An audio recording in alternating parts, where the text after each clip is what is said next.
오늘도 하나님께서 우리들에게 주신 말씀의 제목을 함께 나누기를 원합니다. 신앙인들의 언어가 있습니다. 다시 한 번 더 해볼까요? 신앙인들의 언어가 있습니다.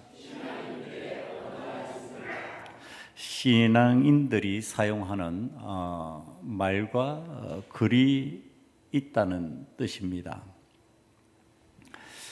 이 말씀을 묵상하면서 생각하는데 오래전 일이 생각났습니다.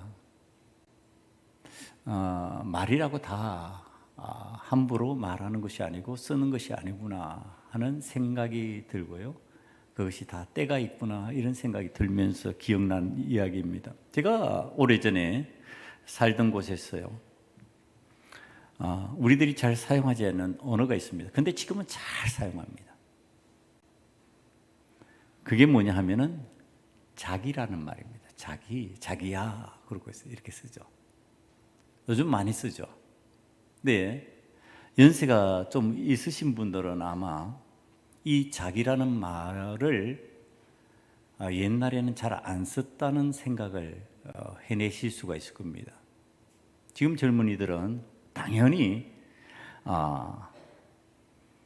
이 애칭으로 자연스럽게 사용하는 단어가 되었지만 제가 어릴 때 이 단어 함부로 안 썼습니다. 왜 그런지 아십니까? 왜 그런지 기억나십니까?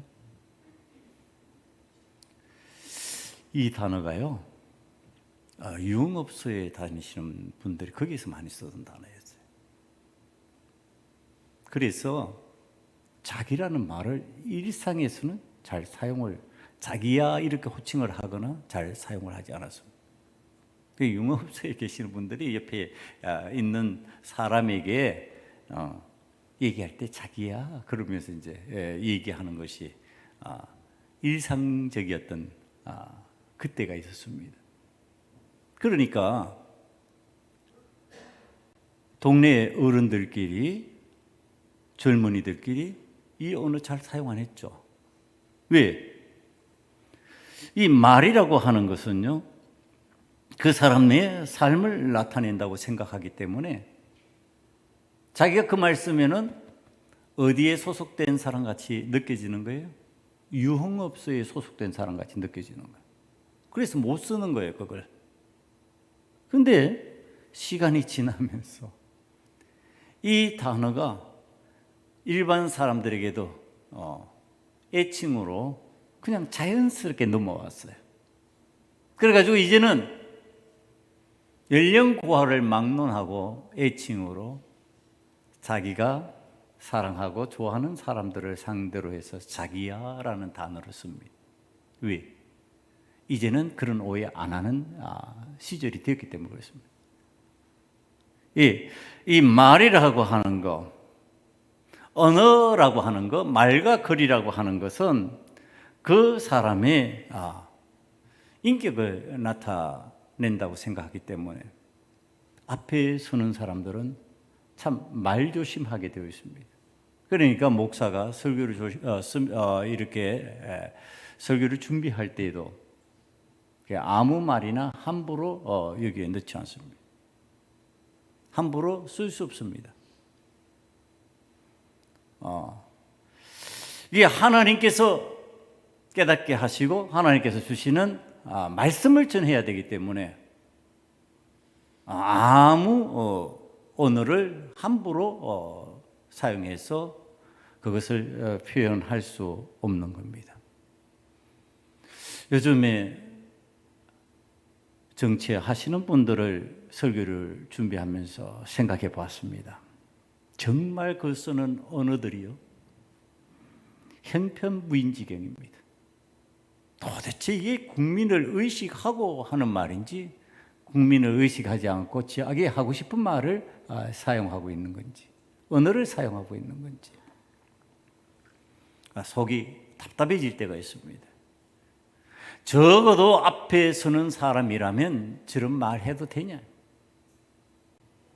적어도 앞에서 말을 하려고 하면 저렇게 말을 함부로 해도 될까? 제가 지금은 이 날씨에 넥타이를 메고 설교를 하는 것이 뭐 그렇게 거북스럽지 않습니다. 그냥 무더운 여름이 되면은 저도 이 넥타이가 답답해집니다. 더구나 저같이 일상에서는 거의 신사복을 안 입는 삶을 사는 그런 유형의 사람들은 더 이게 답답합니다. 근데 앞에 설 때는, 강단에 설 때는 절대로 넥타이를 안 하고 편한 복장으로 잘 하지 않습니다. 표현 방식이 그렇다는 겁니다. 적어도 나도 하나님 앞에 예배드리는 예배자로서 이런 태도를 갖춰야 된다. 하나님 앞에서는 함부로 행동하고 말하는 거 아니다. 그걸 알려주고 싶은 거지요. 근데 이걸 누가 무너뜨리냐? 이제 목회자들이 무너뜨립니다. 목회자들이 넥타이 풀고 편한 복장으로 점점 전환시키고, 그러면서 이제 그걸 바라보는 성도들이 아하, 예배를 드릴 때 편해도 되겠구나. 여러분, 저도 젊었을 때 편하게 잘 드릴 수 있는 게 좋은 예배가 아닐까 그런 생각을 한 적이 있습니다. 근데 목사가 되고 목회를 하면서 그 생각이 싹 바뀌었습니다. 절대로 하나님 앞에서는 편할 수가 없습니다. 하나님은 편하게라고 가르쳐 준 적이 없습니다. 성경을 보고 살펴보니까 하나님께서 원하시는 내용이 있었습니다. 하나님 앞에 예배드리는 방식이 정해져 있습니다. 하나님을 만나는 방식이 정해져 있습니다. 아무렇게나 마구 행동하고 말하고 움직여도 하나님이 만나주신다? 성경은 그렇게 가르치지 않습니다. 하나님께서 정해주고 하나님께서 가르쳐주신 방식대로야 하나님을 만날 수 있습니다.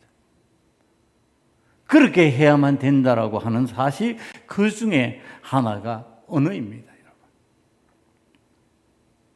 여러분, 신앙인들의 언어와 비신앙인들의 언어는 다릅니다. 그렇다고 해서 신앙인들이 별난 말을 하면서 산다는 뜻이 아니고요. 이래 어울려서 살고 함께 살 때는 그냥 비슷해 보이는데 그 내용으로 들어가면은 사용하는 언어가 다르다는 뜻입니다. 그 다른 것을요, 우리들이 하나님의 은혜로 깨달으면서 그것을 사용하고 활용할 줄 알아야 되는데, 오늘 신앙인들이요, 그 하나님께서 신앙인들이 사용하는 언어의 은혜를 누리지 못하고 있다라고 하는 안타까운 그 상황이 자꾸 말씀을 준비하는 가운데 들어왔습니다. 그리고 이 시편 51편을 준비하면서 하나님께서 정해주시는 이렇게 말씀의 방향이 언어였습니다. 신앙인들의 언어? 왜 이렇게 하나님께서 접근하게 하실까? 지금 우리 신앙인들이 신앙인들의 언어를 통해서 하나님을 만나야 되는데 세속화된 언어, 비신앙적인 언어를 사용하면서 하나님을 못 만나고 있는 현상들이 일어나고 있다고 하는 사실에 대한 깨달음이었습니다. 여러분, 지금 우리들이 이제는 온 세상이 돌아가는 상황을 앉아서 다 알 수 있는 그러한 세대를 살아갑니다. 이 한국에 앉아서도 미국이 어떻게 되고, 비행기가 추락하고 헬리콥터와 비행기가 부딪혀서 그로 인해서 많은 생명이 죽고, 뭐 이거 다 압니다. 그러면서 살피는 게 뭐냐 하면은 세계 최강이라고 하는, 모든 나라 모든 사람들이 두려워하는 미국의 대통령이 사용하는 언어입니다. 그거 알지요? 지금 그 대통령이 사용하는 언어를 듣고 있으면은 제가 분노가 일어납니다. 야, 저 힘을 가지고, 저 권력을 가지고 얼마나 많은 사람들에게 두려움을 주려고 저러냐. 얼마나 많은 나라를 자신이 원하는 대로 마음대로 주물럭거리고 싶어서 저러고 있죠. 과연 저가 하나님께서 원하시는 방향은 생각하고 있을까? 그 힘을 가지고, 그 권력을 가지고 하나님 기뻐하시는 일을 한다고 하는 생각은 하고 있을까? 왜? 그가 자기가 신앙인이라고 하니까. 그가 사용하는 언어들을 보면요, 그건 신앙인들의 언어가 아닙니다. 비신앙인들이 자기가 주인 되어서 내 마음대로 하고 내 계획대로 하고 내 생각대로 해버리고 싶을 때 하는 말들이에요. 그 말들이 하나님의 통제 아래 있으면 사용할 수 없는 언어를 사용하고 있다는 뜻입니다. 그랬을 때에 그가 대통령이 되어서 그렇게 세상을 운영하면서 살아갈 때 일어났던 일이 전 세계적인 코로나19입니다. 일종의 경고입니다. 무시무시한 그 전염병의 현상이 온 세상을 뒤엎으면서 마음대로 다니고 마음대로 말할 수 없는 세상. 그때 우리들이 생각했던 거 지금 다 잊었을 겁니다. 그때 우리들이 어떤 생각했어요? 말 함부로 하면 안 되는구나 였어요.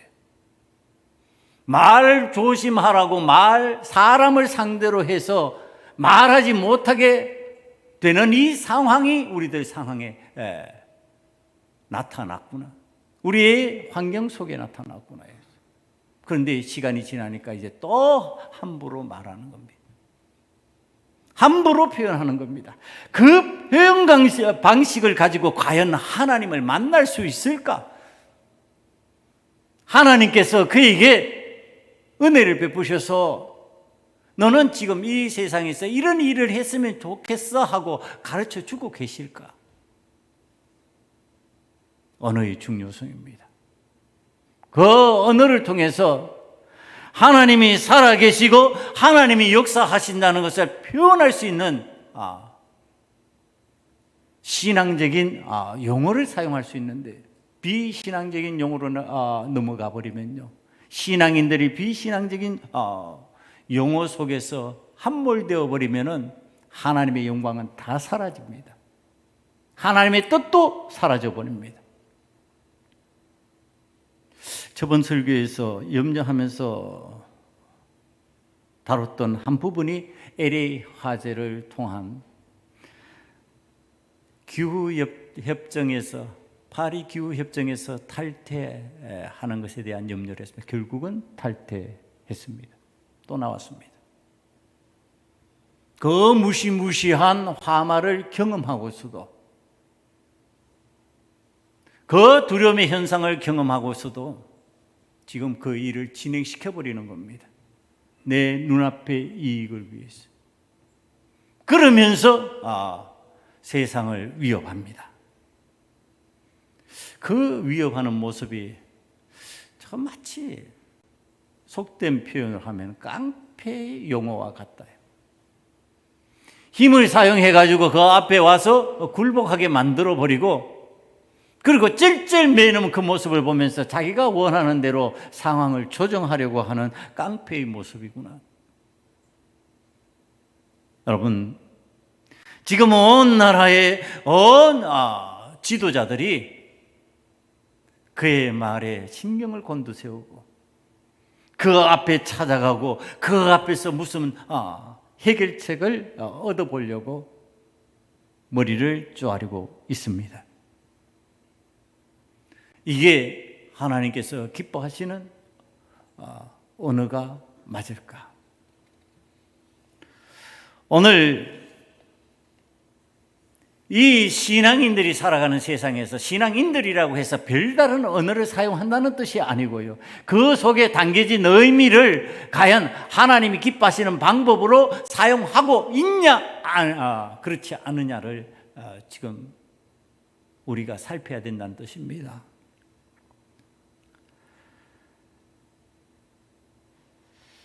오늘 성경에 등장하는 이 다윗 왕이요. 하나님이 기뻐하시는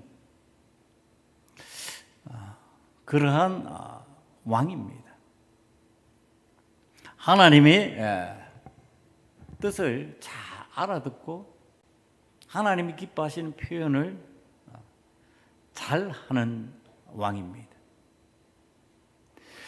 이 다윗이요, 오늘 이 시편을 기록한 것이 언제인가 하면은 자신이 우리야 장군의 아내 밧세바를 취하고 나단 선지자가 와서 그 죄를 지적하고 난 다음에 지금 이 시를 쓴 겁니다. 그러니까 그 언어가 언제 구성된 언어냐 하면은 하나님 앞에서 자신의 죄를 지적당하고 회개하는 왕이 되어서 무릎을 꿇고 하나님 앞에 통곡하면서 자신의 죄를 깨달은 그 다윗이 그렇게 지은 시라는 그 언어적 표현의 내용입니다. 오늘 다윗이 이 시를 짓기 전에 어떤 마음이었을까? 그런 신앙인입니다. 하나님 기뻐하시는 방법으로 표현을 하고 말하는 신앙인의 언어를 가진 사람이었습니다. 그래서 하나님과 교통하기 쉽고 하나님과 소통이 잘 되던 왕이었습니다. 왕 중 왕이 되어서 편안한 삶을 살아가는 환경이 되었을 때 이제 전쟁에 나가지 않아도 자신이 앞장서서 전쟁을 지휘하지 않아도 장수들이 전쟁을 수행하면서 무난하게 통치할 수 있는 그러한 시절입니다. 이때 다윗이 행동하는 행동입니다. 그의 행동이 전에는 여호와 하나님의 은혜를 구하고 하나님의 긍휼을 구하면서 하나님 내가 어떻게 해야 될까요? 하나님 내가 무엇을 해야 될까요? 하고 묻던 왕이었는데 오늘 다윗이 하는 행동은 비신앙적인 왕들이 세상을 다스리면서 하듯이 하는 행동입니다. 낮잠을 즐기고 늦은 오후에 일어나서 왕궁을 거니면서 이거 저쪽 이쪽을 살핍니다. 자신이 이룬 업적 같아 보이는 성을 둘러보면서 환경을 살피는데 이때 자신의 눈에 들어온 사람이 우리아 장군의 아내 밧세바입니다. 그 내용을 성경에서 그대로 한번 찾아봅니다. 사무엘하 11장 1절 이하입니다. 읽어드립니다.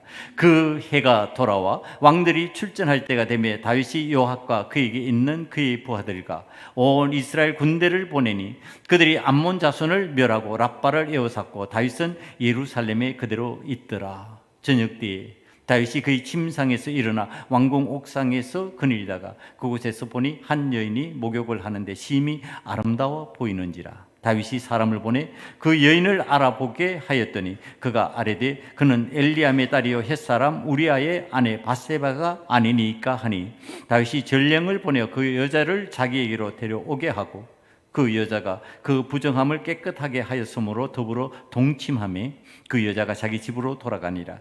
그 여인이 임신하며 사람을 보내 다윗에게 말하여 이르되 내가 임신하였나이다 하니라. 지금 신앙인 다윗이요 비신앙적인 모습으로 넘어가는데 그 모습이 어떤 모습인가 보니까 육신의 눈을 들어서 바라보기 시작하는 겁니다.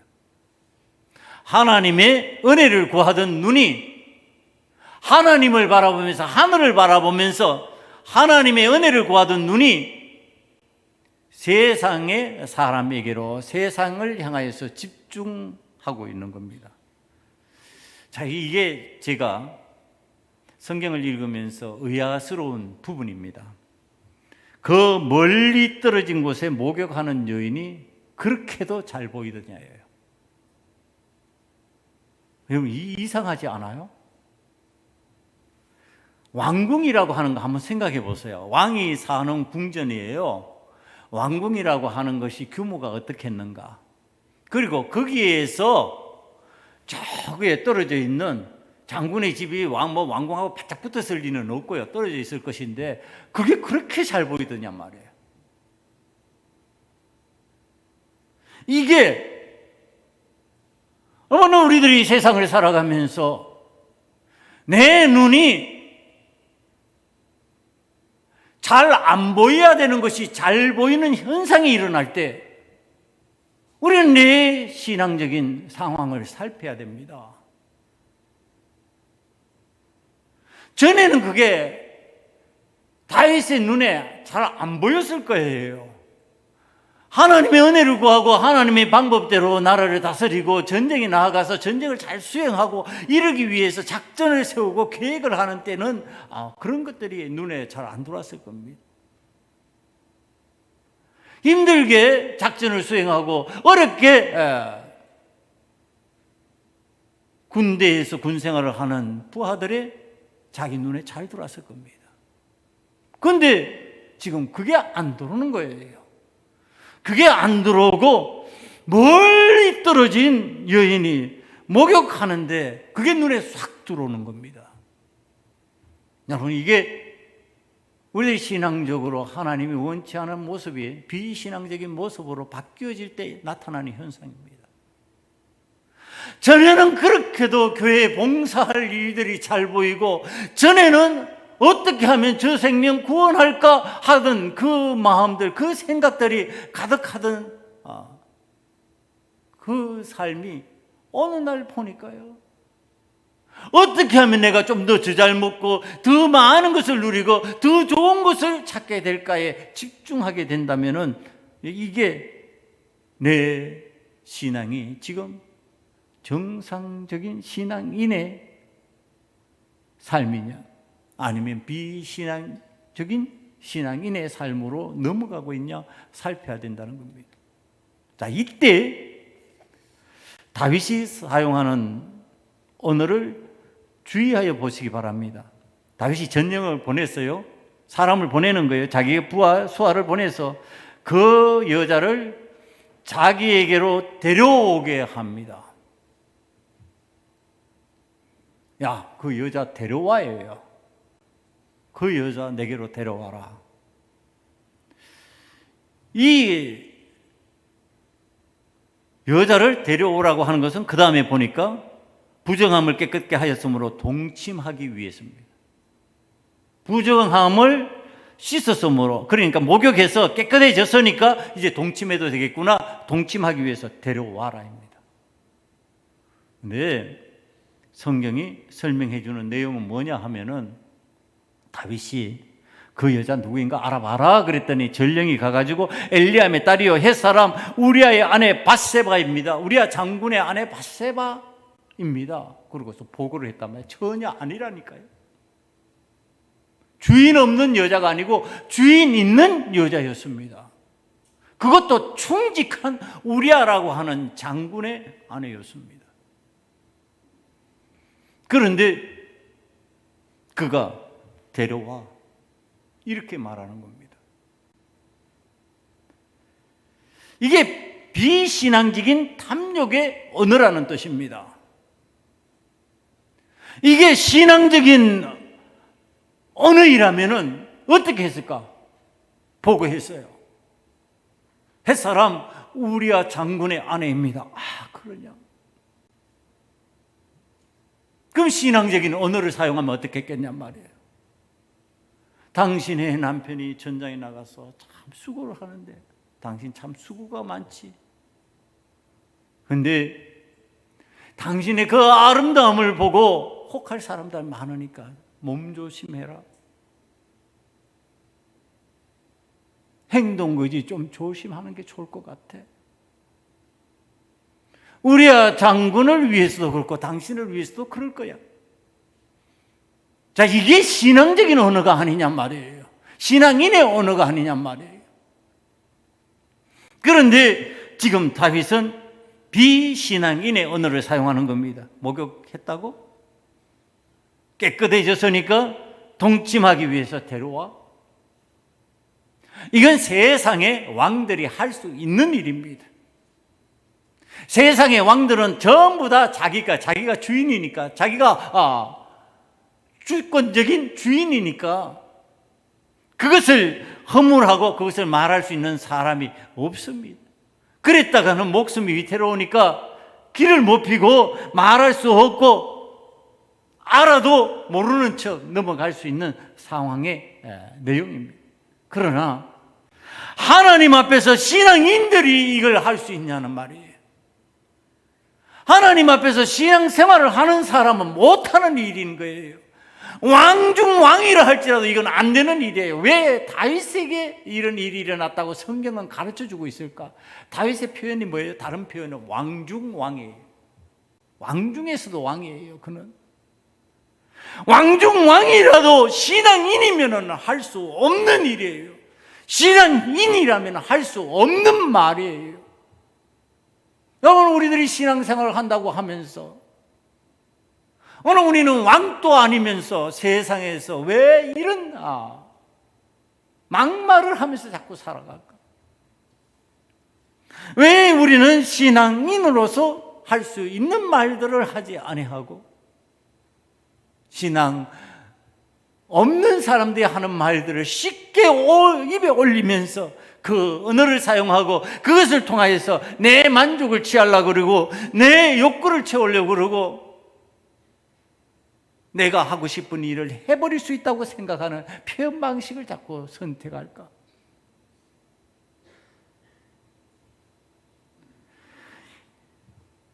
우리가 아는 신앙인 다윗이요, 그가 하나님을 바라보고 신앙인으로서 표현하는 언어를 구사할 때요, 우리의 입에서는 저절로 아멘이 나옵니다. 제가 읽어드릴게요. 여호와는 나의 목자시니. 아멘 나옵니까? 안 나옵니까? 저절로 나오잖아요. 이게 신앙인의 표현이라니까요. 그러니까 우리 삶에서, 우리 신앙생활에서 우리 입에서 표현되는 신앙인의 표현이 나오면 어떻게 된다고요? 아멘이 나오게 되어 있다고요. 왜 우리는 살아가면서 아멘이 나오지 않는 말을 할까? 제가 설교를 하면서, 준비하면서 제 자신을 또 살피는 거예요. 얼마나 내 속에서 아멘 아닌 말들이 표현되고 그것이 내 입에서 나오고 있는가? 여호와는 나의 목자시니, 그러면은요 우리들은 아멘 그러면서 동의가 되잖아요. 더 놀라운 표현 한번 보실까요? 내가 사망의 음침한 골짜기로 다닐지라도 해를 두려워하지 않을 것은 주께서 나와 함께 하심이라.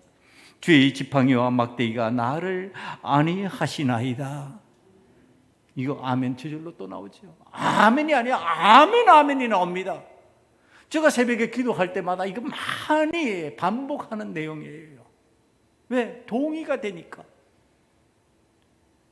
내가 사망의 음침한 골짜기로 다닐지라도 해를 두려워하지 않을 이유가 있습니다. 내가 죽음을 두려워하지 않는 이유가 있습니다. 여호와 하나님께서 나의 하나님이시기 때문에 그렇습니다. 이게 아멘이 안 되냔 말이에요. 이게 신앙인의 표현이에요. 이 놀라운 언어를 사용하던 다윗이 하나님께서 돌보시는 은혜 안에 머무는 사람인 것을 누구에게도 왠지 알게 만드는 탁월한 표현을 하고 있지 않냐면, 언어적 표현을 하고 있지 않냔 말이에요. 여러분, 우리도 그렇게 되고 싶지 않냐고요. 내 입에서 나오는 이 언어적 표현으로 인하여서 나를 아는 사람들이 야, 아멘, 진짜 그렇게 되고 싶다, 정말로 그렇게 되고 싶다, 이렇게 표현하는 방식으로 살고 싶지 않냔 말이에요. 여러분, 취해서 정신없이 주절거리는 그 입에서 나오는 소리를 우리 하고 싶냔 말이에요. 아니면 내 욕심이 속에서 드글드글 끓어서 넘치는 그 입의 말로 표현하고 싶냔 말이에요. 그 말에 무슨 아멘이 나올까? 그 말은 부동의하게 되겠죠. 지금 다윗이 그 여자 데려와 내가 동침할 거야 그러면은요, 그 말을 듣는 순간에 여호와는 나의 목자시니 들으면서 아멘 했던 사람들, 여호와는 나의 목자이시기 때문에 내가 사망의 음침한 골짜기를 다닐지라도 나는 두려워하지 않겠습니다. 그 표현을 할 때 아멘 아멘 그러면서 동의했던 그 부하들이요, 어떻게 생각했을까? 야, 우리 왕 참 잘한다. 야, 나도 저렇게 왕이 되어가지고 내 마음대로 아무 여자나 주인 있는 여자라도 나의 사람으로 막 취하면서 살고 싶고 이러겠냔 말이에요. 거기에서 뭐랄까요? 마음에 저 다윗 왕 왜 저러지? 여호와는 나의 목자시니 이렇게 말할 때 아멘이 나오도록 신앙적 고백을 하던 저 왕이 왜 저러지? 죽음에 들어온 현장 속을 살아가면서도 하나님이 나의 하나님 대신에 나는 괜찮아 외치던 그 왕이 왜 저럴까? 안 그러겠냐 말. 여러분, 우리가 신앙생활에 신앙 언어를 잘못 표현하면 그렇게 된다는 거예요. 내 주변에 있는 사람이, 나와 함께 하고 있는 사람들이 나의 언어적 표현을 보면서 하나님은 살아계십니다, 아멘 아멘 하고 동의하는 것이 아니라 내 언어적 비신앙적 언어 표현으로 인하여서 하나님이 없구나, 하나님 믿는다 그러는데 저거 다 거짓말이구나, 하나님은 살아계신다 그러는데 하나님은 은혜의 하나님이라 그러시는데 긍휼의 하나님이시라고 그러는데 거짓말이구나, 안 그러겠냔 말이에요. 지금 은혜로운 신앙인의 언어를 사용하던 다윗이 탐욕의 비정상적인 언어를 사용하면서 부하들에게 명령하고 여인을 유혹하는 말을 함으로 수렁에 빠졌습니다. 여러분, 우리 신앙인들이 신앙생활을 하다가 보면 비신앙적 언어를 사용하고 그 비신앙적 언어 속에서 내가 비신앙인들의 행동을 하면서 수렁에 빠지는 경우들이 있습니다. 이 다윗과 같이. 이때 하나님께서요 어떻게 하시느냐 하면은 나단 선지자를 보내십니다. 여러분들에게는 어떤 나단 선지자를 보내셨습니까? 오늘 우리들이 하나님 앞에서 신앙생활을 하다가 정상적인 신앙인으로서 삶을 표현하며 살아가는 와중에 내가 실족했단 말이에요. 내가 비신앙인의 그 삶을 순간적으로 선택해버렸단 말이에요. 그래서 수렁에 빠져요. 수렁에 빠지면 하나님, 나의 아버지 하나님께서 너 빠졌으니까 그냥 죽어버려라 그러고 버려두시냔 말이에요. 너 웅덩이에 네가 실수해서 빠졌으니까 너 죽어버려 그러냔 말이에요. 그러시지 않잖아요. 나단 선지자 보내실 거 아니에요. 오늘 나의 삶에 나단 선지자와 같은 역할을 하는 사람이 분명히 우리 삶에, 우리 신앙인들에게는 있는 줄 믿습니다. 하나님의 말씀이 들려지게 만드는 나단 선지자와 같은 존재가 있는 거예요. 자, 이 선지자 나단이 와서 지금 수렁에 빠져서 비신앙인의 모습으로 수렁에 빠져버린 이 다윗을 향해서요 어떤 말을 할까요? 비신앙적인 말로 그를 위로하고 격려할까요? 아니면은 그에게 비신앙적인 촉구를 할까요? 우리들이 신앙생활을 하면서 언어 사용에 주의하고 유의해야 될 내용입니다. 신앙인들끼리 말을 주고받는데 위로하고 격려하고 주고받는 말이요, 이거 완전 비신앙적인 언어로 구사하는 거예요. 하나님 없는 말씀으로 하는 거예요. 예수 그리스도 없는 그리스도인의 말을 하는 거예요. 그게 위로라고 그래요. 그게 격려라고 그래요. 그 위로하니까, 그 격려하니까 어떻게 돼요? 그 영혼이 죽어버리는 거예요. 수렁에 빠진 채 죽어버리는 거예요. 그런 언어 사용하면 안 돼요. 비신앙인의 위로, 세상적인 위로, 세상이 주는 평안, 그런 말로 하면 수렁에서 못 빠져나와요. 신앙인들이 나단 선지자 같이 해야 되는 거예요. 나단 선지자가 한 말을 우리는 살펴야 됩니다. 사무엘하 12장 5절에서 15절까지 때가 또 읽습니다. 다윗이 그 사람으로 말미암아 노하여 나단에게 이르되 여호와의 살아계심을 두고 맹세하노니 이 일을 행한 그 사람은 마땅히 죽을 자라. 그가 불쌍히 여기지 아니하고 이런 일을 행하였으니 그 양 새끼를 4배나 갚아 주어야 하리라 한지라. 나단이 다윗에게 이르되 당신이 그 사람이라. 이스라엘의 하나님 여호와께서 이와 같이 이르시기를 내가 너를 이스라엘의 왕으로 기름 붓기 위하여 너를 사울의 손에서 구원하고 내 주인의 집을 내게 주고 내 주인의 아내들을 내 품에 두고 이스라엘과 유다 족속을 내게 맡겼노니라. 만일 그것이 부족하였을 것 같으면 내가 내게 이것저것을 더 주었으리라.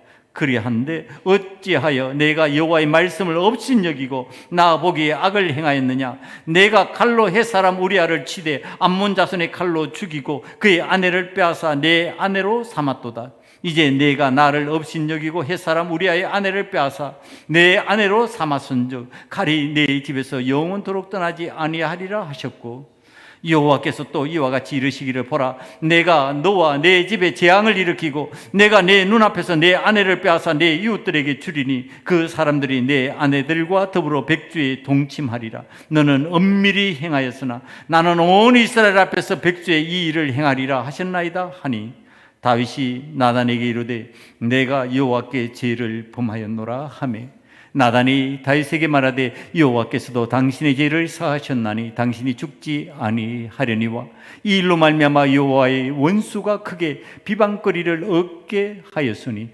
당신이 낳은 아이가 반드시 죽으리이다 하고 나단이 자기 집으로 돌아가니라. 여러분, 이게 신앙인의 권면입니다.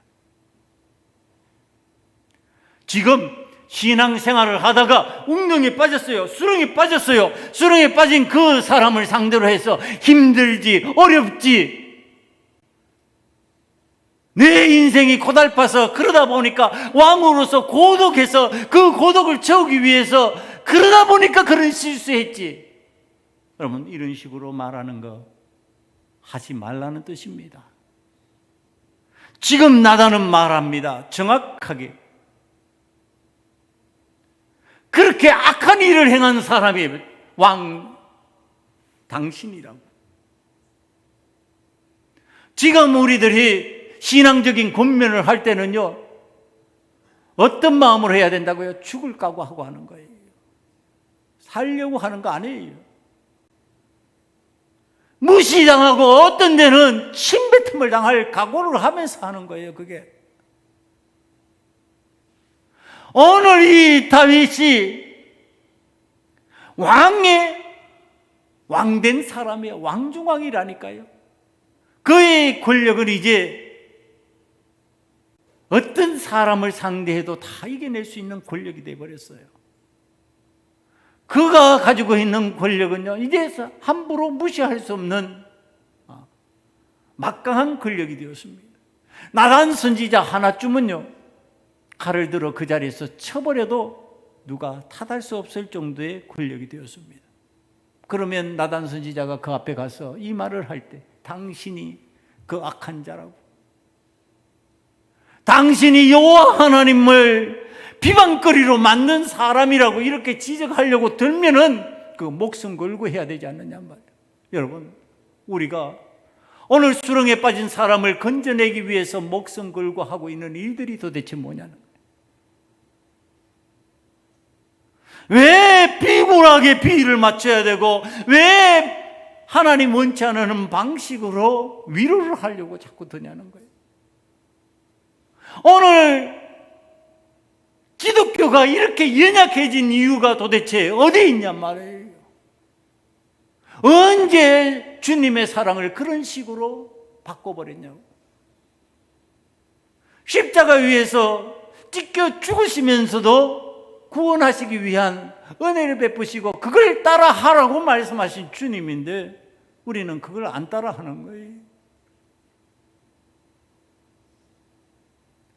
이전 설교에서 말씀드렸지만 주님이 십자가를 지시겠다 그러면 어떻게 표현해야 된다고요? 아이고 주님께서 어떻게 십자가를 지십니까? 주님이 십자가를 지면 안 되지요. 나도 져야 되는데 이렇게 말하는 것이 정상이냔 말이에요. 주님 그런 거 원치 않는다고요. 주님 십자가 지십시오. 그래야 우리가 구원받습니다. 그리고 우리도 주님의 뒤를 따라서 십자가 지고 주님과 함께 가겠습니다. 이래야 된다니까요. 우리 주님이 십자가 지지 말라고 하신 그 베드로를 향해서 사단아 내 뒤로 물러가라. 왜 그렇게 무시무시한 말을 하셨냔 말이에요. 왜 그리스도인의 어느 그리스도인의 그 표현 방식이 세상적인 표현 방식을 자꾸 택하자는 거예요. 비신앙인의 방식으로 표현하면 안 된다는 얘기를 하는 겁니다. 생명을 살리기 위해서, 생명을 구원하기 위해서 세상에서 좋은 말 다 끌어다 붙여서 설득해서 끌고 오는 것이 아니라 하나님의 뜻을 정확하게 전달하는 거예요. 예수 그리스도의 십자가를 정확하게 전달하는 거예요. 보혈의 은혜를 정확하게 전달하는 거예요. 그거를 안 하니까 인간적인 것으로 다 바꿔버리니까 은혜의 역사는 사라져버리는 거예요. 안 된 것 같아도 목숨 걸고 하면 하나님이 역사하신다니까요. 하나님의 영이 역사하셔야지. 왜 내 능력으로, 내 의지로 비신앙적인 것을 가득 채워가지고 그것으로 하나님 앞에서 대신하려고 하냔 말이에요. 왕으로서 우리아 장군을 몰래 죽이고 밧세바를 합법적인 방법으로 취했다고 생각했죠. 이거 세상의 비신앙인들이 하는 방식이에요. 그런데 신앙인이 하나님 앞에서 이거는 용납 안 되는 겁니다. 왜? 다윗이 왕이지만 하나님 앞에서는 뭐예요? 하나님의 종이에요. 왕은 하나님이에요. 하나님의 절대 주권이에요. 오늘 하나님 앞에서 회개해야 될 이 내용, 이것을 다윗이 지적받았어요. 그가 수렁에 빠졌는데 그 말씀을 듣는 순간에 그 나단 선지자가 신앙인의 언어로서 정확하게 그 내용을 전달하니까 이걸 신앙인의 언어로 받는 거예요. 사랑하는 성도 여러분, 여러분들도 신앙인의 언어로 받을 수 있는 귀가 열리기를 간절히 축원합니다. 신앙인의 귀가 되어야지. 말씀이 말씀으로 들리지. 세상의 언어로 들으려 그러면은 그게 안 들리는 거예요. 이해 안 되는 영역이 되어버리는 거예요. 용납할 수 없는 영역이 되어버리는 거예요. 그 거부감이 생기는 거죠. 이 신앙인의 언어로 그것을 들으면서 다윗이 그 앞에서 회개하는 상황이 됩니다. 그게 오늘 이 내용입니다. 오늘 이 말씀, 우리가 읽은 51편입니다. 다윗이 이제 하나님 앞에 회개하는데 이 회개한 내용을 오늘 읽었죠. 우리들이 쭉 읽었습니다. 교독했습니다. 교독한 내용을 잠깐 제가 상기해드립니다. 나의 죄악을 맑게 씻으시며 나의 죄를 깨끗이 하소서. 물론 나는 나의 죄가를 압니다. 웃을 줄로 나를 정결하게 하소서. 내가 정하리이다. 나의 죄를 씻어주소서. 내가 눈보다 희리이다. 전부 다 뭐예요? 지금 누구예요? 너가 아니에요. 우리가 신앙생활을 하면서 자꾸 하니까 너가 씻어야 된다, 너가 씻어야 된다, 너가 씻어야 된다 이러고 있는 거예요.